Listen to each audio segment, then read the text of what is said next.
Sendo ao mesmo tempo imponente e elegante, mas também versátil e tenaz, a garça branca grande é um testemunho notável da resiliência natural e do triunfo da conservação. De tamanho intermédio entre as garças diurnas de maiores dimensões e as garças mais pequenas, esta ave imponente chama a atenção pela sua plumagem branca deslumbrante e uma distribuição extraordinariamente vasta que abrange a Eurásia, a África subsaariana, as Américas e a Australásia, com divagantes que chegam até às ilhas subantárticas e a Islândia. No entanto, esta vasta distribuição esconde uma história atribulada que quase levou ao seu desaparecimento. No hemisfério ocidental, a dizimação desta espécie e de outras aves pernaltas no início do século XX tornou-se um catalisador para a conservação moderna, estimulando a formação de organizações ambientais e de conservação, bem como de leis que protegem estas aves. De facto, a garça branca grande é o símbolo organizacional de um dos mais antigos grupos deste tipo nos Estados Unidos, a National Audubon Society. Do outro lado do Atlântico, as populações europeias enfrentaram desafios paralelos, onde redutos históricos nas planícies aluviais do leste sucumbiram à tripla ameaça do controle de cheias, da drenagem de zonas úmidas e da caça para atender ao comércio de artigos de chapelaria, que continuou sendo uma ameaça significativa até ao início do século XX. Felizmente, hoje, a espécie recuperou em grande parte das Américas e também na Europa, e a situação é mais favorável. Boa noite, Zé. Bem-vindo para mais uma conversa. Olá, então tiveste a ler isso de onde? Estive a ler do site Birds of the World, que é um site que é uma enciclopédia online sobre as aves de todo o mundo, com algumas adaptações que eu fui fazendo. Portanto, não foi uma leitura direta, foi um resumo de algumas frases que eu achei relevantes para compreendermos a situação desta espécie, que, como foi referido, esteve em vias de desaparecer por múltiplas ameaças, mas que agora se encontra numa situação, felizmente, muito mais favorável. Quando tu dizes que ela se encontra numa situação mais favorável, já, digamos, atingiu ou terá ultrapassado aquilo que seria a densidade que existiria e a área geográfica em que ela se distribuía em termos históricos? É muito difícil dizer porque há pouca informação sobre o que é que existia há 200, 300, 400 anos. Mas o que se sabe é que houve uma altura, sobretudo no século XIX, em que a maioria das colónias era destruída por pessoas que matavam estas espécies para obter as plumas, para ornamentar chapéus.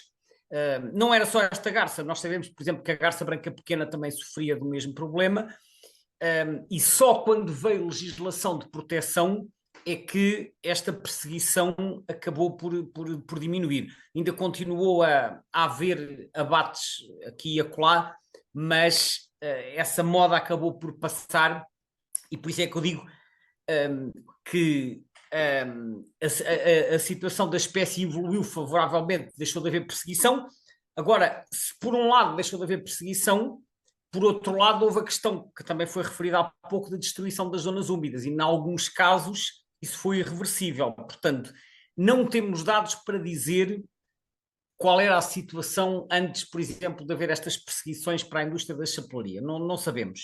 As Portanto, zonas úmidas agora também têm proteção, não é? Portanto, têm, mas vai avançar, algumas, não é?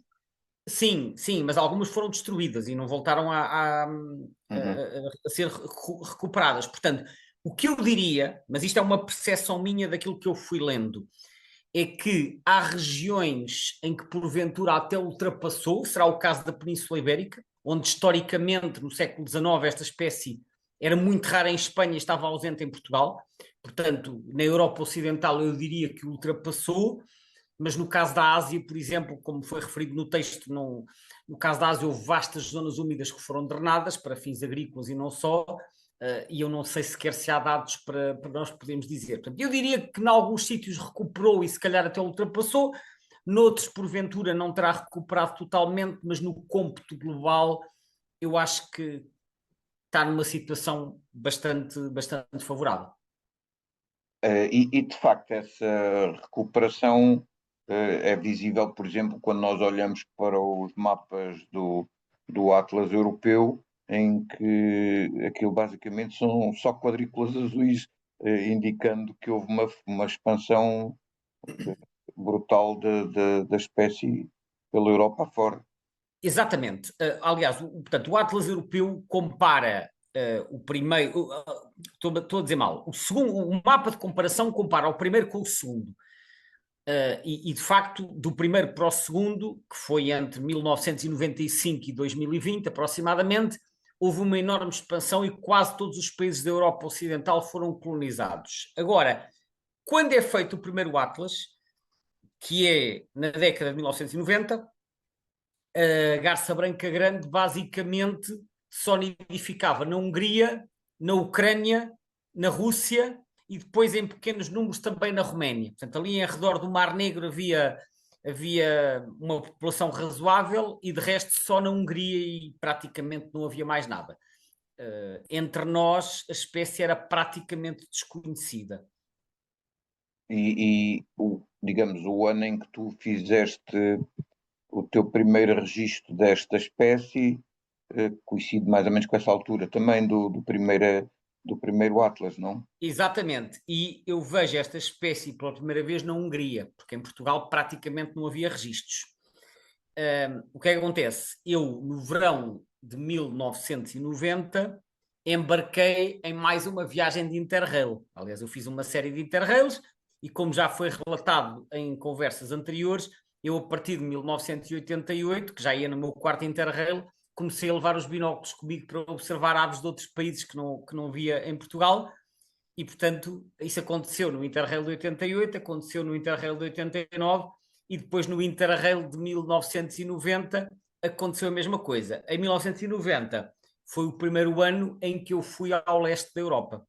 E então, depois de uma passagem na altura era Checoslováquia, mas aí não tive a observar aves, eu fui até à Hungria e na Hungria, onde estive vários dias, o primeiro local onde eu fui observar aves é um lago que fica a sudoeste de Budapeste, chamado Lago Velance. Não sei se é assim que se pronuncia, Velance ou Velense, não sei a pronúncia correta, mas é assim que se escreve.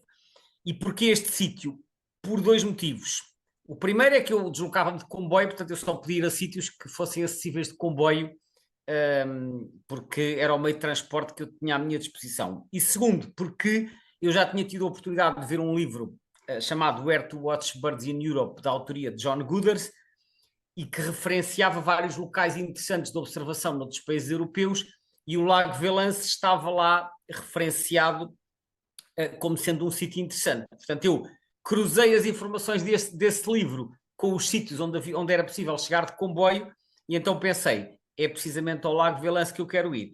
Nesse dia fui acompanhado do meu amigo João Braga, que fez comigo uma parte deste Interrail, e então nós fomos de Budapeste até ao Lago Velance, que era para aí, sei lá, uma hora de comboio, e quando vamos dar uma volta ali pelas margens do lago, encontramos não uma, não duas, não cinco, não 10, mas sim 20 garças brancas grandes de uma vez. Portanto, isto é a chamada entrada em grande, não é?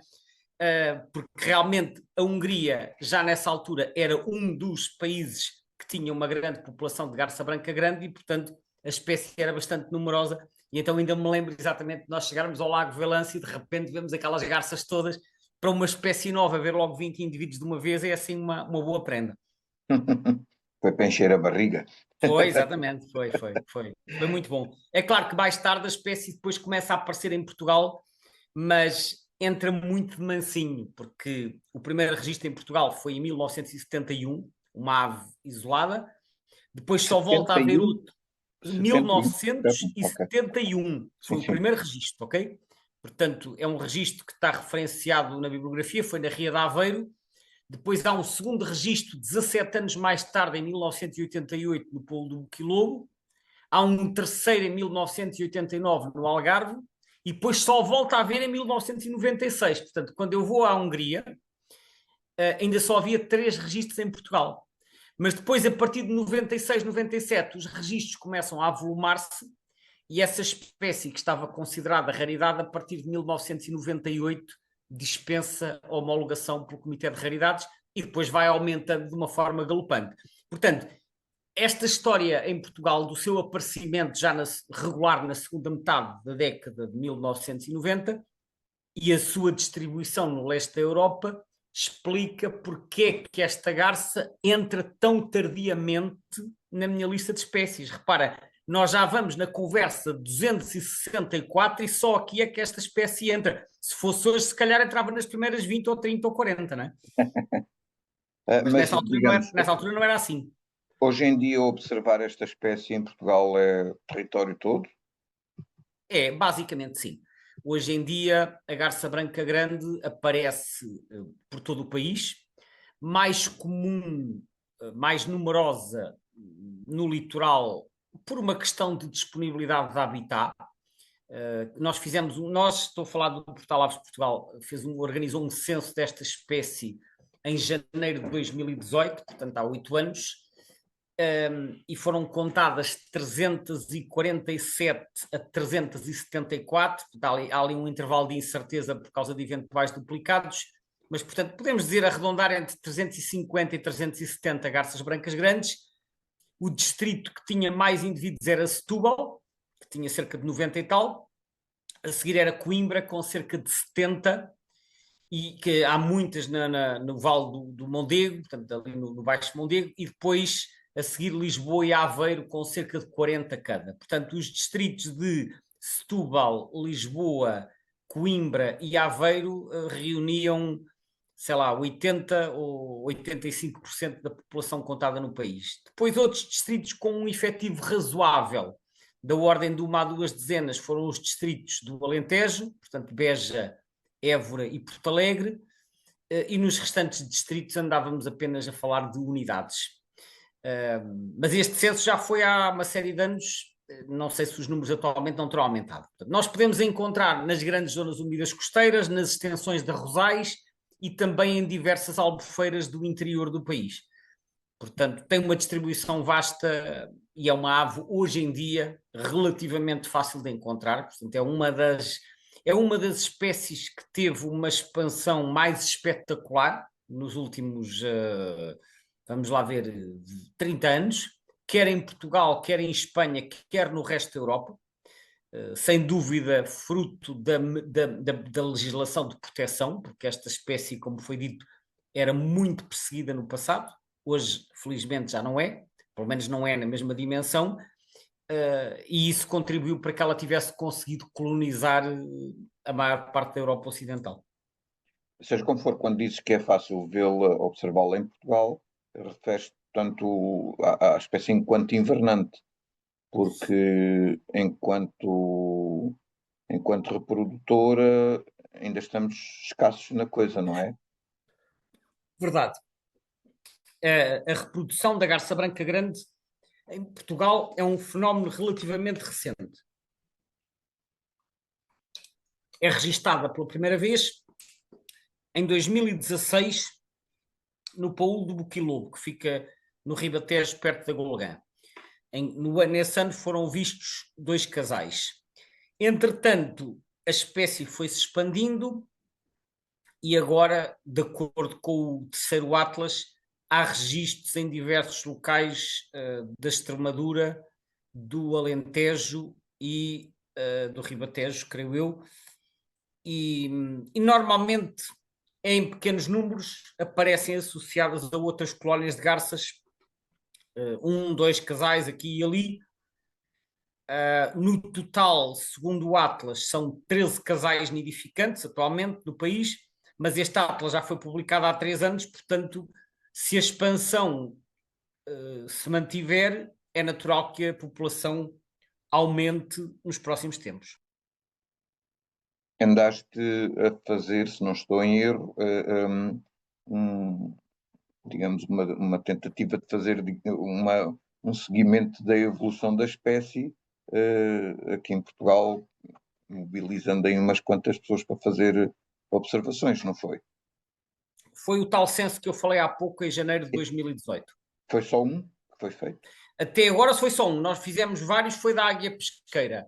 Da garça branca grande fizemos um único, foi uma única vez, em 2018, que foi um bocado do mesmo estilo do da pesqueira, em que se procurou mobilizar pessoas para visitar locais onde era conhecida a presença desta garça ou onde se acreditava haver potencial, e chegámos ao tal intervalo de valores que eu referi, ali entre os 350 e os 370, tendo em conta que o censo já foi em 2018. Talvez faça sentido pensar, não sei, no próximo inverno ou no outro a seguir, pensar em organizar um novo censo para ver como é que está a evoluir a população invernante, porque neste momento até pode ser superior, vamos ver.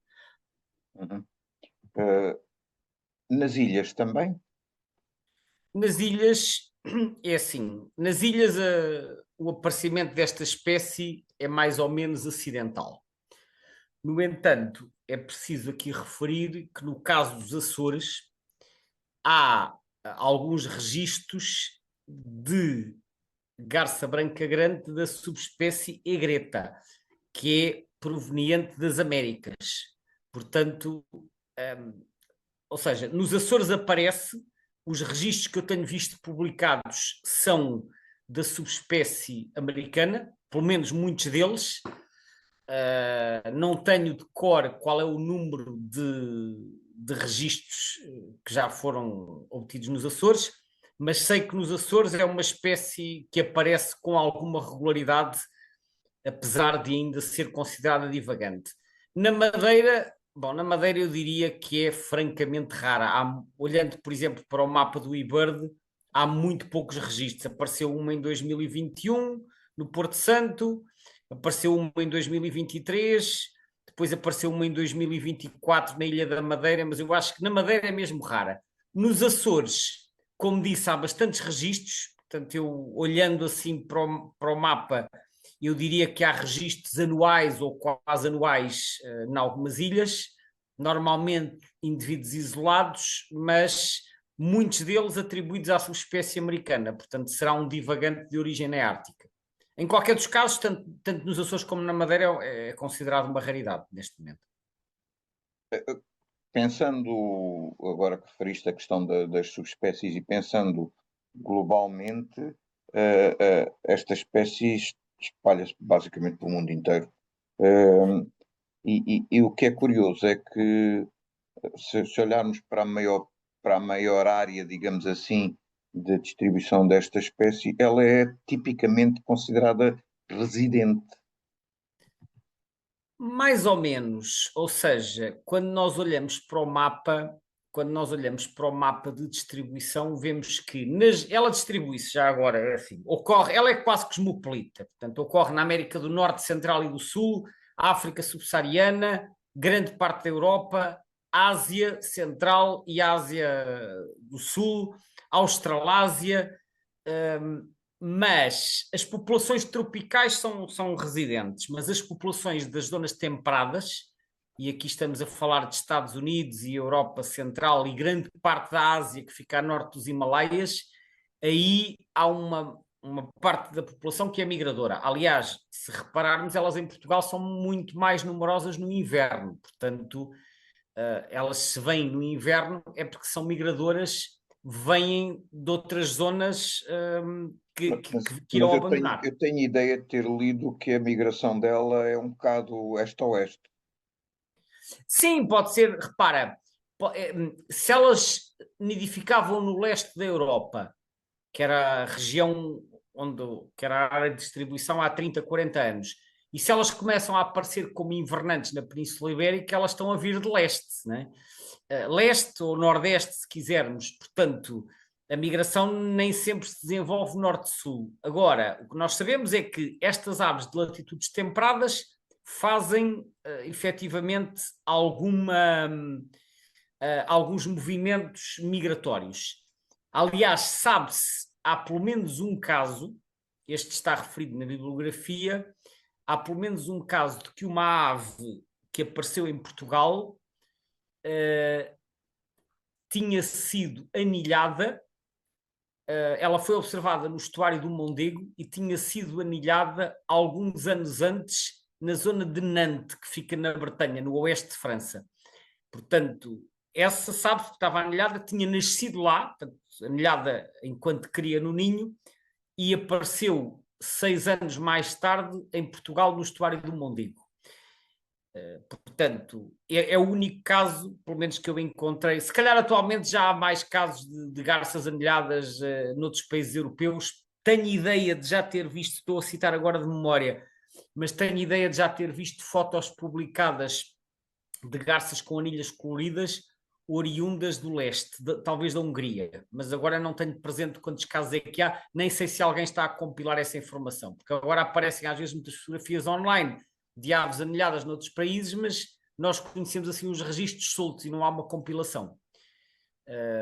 Mas tenho ideia de já ter visto fotos de aves da Hungria e também de Espanha. E se dizes, portanto, que a Ardea alba egreta é americana, quantas mais subespécies existem? Ao todo são 4 e, grosso modo, é uma por continente. Ou seja, nós temos a Ardea alba alba, que é a Eurásia, portanto, a Europa e Ásia, que no fundo são a mesma massa continental, mas a Eurásia a norte dos Himalaias. Portanto, Europa, a Rússia até a Rússia até ao leste e o norte da China. Esta é a nominal. Depois temos a africana, que é a Ardea alba melanorhynchus, que esta ocorre na África subsaariana. Depois temos a americana, que é a Ardea alba egreta, que se distribui pela América do Norte, Central e do Sul e nas Caraíbas. E depois temos a Ardea alba modesta, que é a 4ª subespécie, e esta distribui-se pela Ásia do Sul, a Ásia a sul dos Himalaias. Portanto, eu disse que uma por continente, mas considerando aqui a Eurásia, que é o Paleártico, se quiser, não é por continente, é por região biogeográfica, que era o que eu devia ter dito. Portanto, uma na região neártica e neotropical, que é a Ardea alba egreta. Outra na região paleártica, que é a Ardea alba alba. Outra na região afrotropical, que é a melanorhynca. E, finalmente, a Ardea alba modesta na região oriental e australiana. Oriental, que no fundo que é o subcontinente indiano, a Indochina e depois a Indonésia e que se estende depois para a região australiana. Portanto, 4 subespécies são as que estão reconhecidas. Alguns autores já sugeriram a separação da modesta numa espécie distinta, mas atualmente não é o caso e, portanto, estão as 4 subespécies juntas na mesma espécie. Ardea alba, que por acaso foi o nome descrito pelo Linneu, foi assim que o Linneu a designou, mas entretanto ela já teve outros nomes pelo caminho, já se chamou Casmeródios albus e já se chamou Egreta alba. Mas agora está com o Agora nome está Ardea original. alba novamente, sim. Está com o nome original. Está, portanto, ou seja, a taxonomia, e neste momento, ou seja, neste momento o nome está sem os parênteses, porque é o nome original, Ardea alba, Linneus 1758, mas pelo caminho já teve outros nomes diferentes e regressou às origens. É um daqueles casos em que uma espécie é separada para outro género e que depois os taxonomistas, as pessoas que estudam estas questões da taxonomia, chegam à conclusão: espera lá que isto não tem nada que ser separado, isto estava melhor, o Linneu é que sabia, vamos lá pôr isto outra vez no sítio original. Mas também não me surpreendia nada que mais cedo ou mais tarde realmente estás aí alguns splits quaisquer, porque é o que tem acontecido com muitas aves que nós sabemos que existem no continente americano, América do Norte, América do Sul, versus aquilo que aparece por aqui pelo velho mundo, e depois acabam por descobrir para lá umas diferenças genéticas quaisquer e coisa separa-se. Não me surpreendia nada que acontecesse o mesmo Pode com essa baixa acontecer porque os critérios hoje em dia são cada vez mais elaborados para separar as espécies, baseiam-se muito enfim, nos aspectos genéticos, portanto não é impossível que efetivamente que ela venha a dar origem aqui a novas espécies por divisão das subespécies atuais ou por promoção à espécie. Sim, agora que referes isso, realmente esses critérios devem estar tão elaborados que o comum dos mortais não os deve perceber.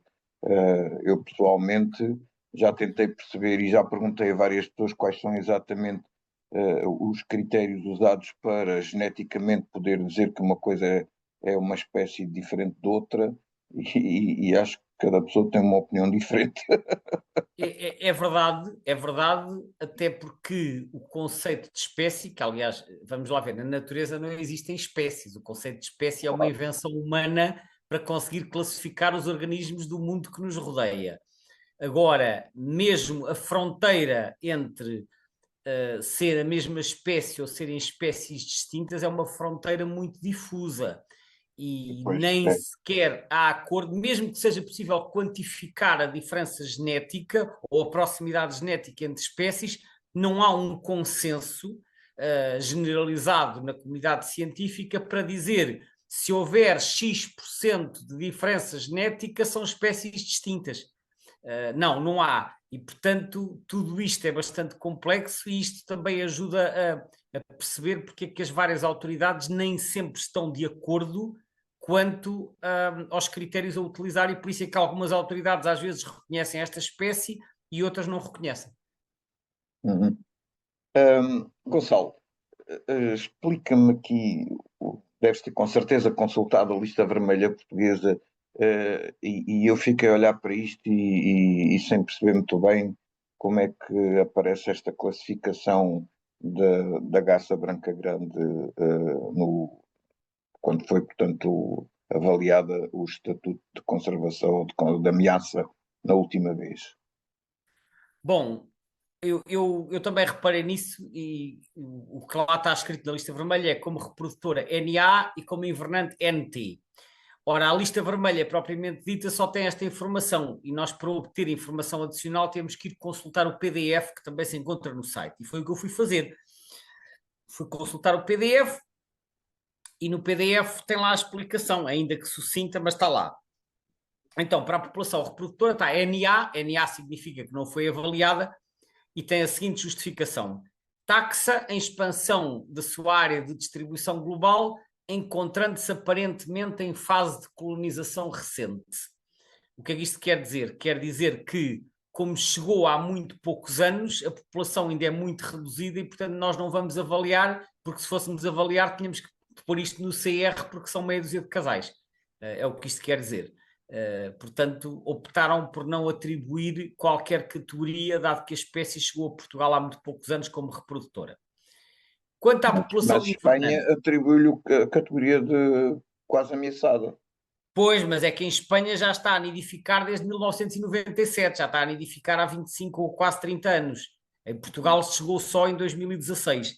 Bem, isto foi os critérios da lista vermelha. Como eu disse, se fossem atribuir, tinham que meter em CR, porque com 13 casais nem sequer havia outra hipótese. Optaram por não meter em CR e optaram por não avaliar. Foi uma opção da equipa. Em relação à população invernante, tem NT com um asterisco. O asterisco quer dizer que diminuiu 1 degrau. E a explicação é esta: população reduzida inferior a 1000 indivíduos. E depois, parênteses, no censo de 2018 foram contabilizados 347 indivíduos. Este censo é o tal censo do Aves Portugal. Ora, 347 indivíduos é muito abaixo de 1000, e se é abaixo de 1000 já é o suficiente para colocar na categoria vulnerável, porque a população é pequena. No entanto, tem lá o asterisco e a explicação é: na adaptação à escala regional, desceu um nível de ameaça por se admitir que as condições não se estão a deteriorar nem dentro nem fora da região. Isto é verdade, porque a espécie está em expansão.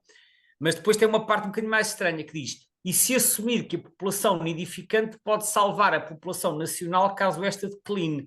Esta parte é que eu não percebo muito bem, porque eu não consigo compreender como é que uma população nidificante de 13 casais vai salvar uma população invernante de 347 indivíduos se declinar. Não faz sentido. Só que, infelizmente, estes textos são um bocado copy-paste de umas espécies para as outras, porque há várias espécies em que estas frases aparecem exatamente ipsis verbis, e eu penso que, em alguns casos, que é o caso desta espécie, faria sentido adaptar este texto e colocar apenas: admite-se que as condições não se estão a deteriorar nem dentro nem fora, nem fora nem dentro da região e ponto final. Dizer que a população nidificante é que vai salvar a população invernante, acho que não faz muito sentido, mas é a minha opinião apenas. digamos, ambicioso.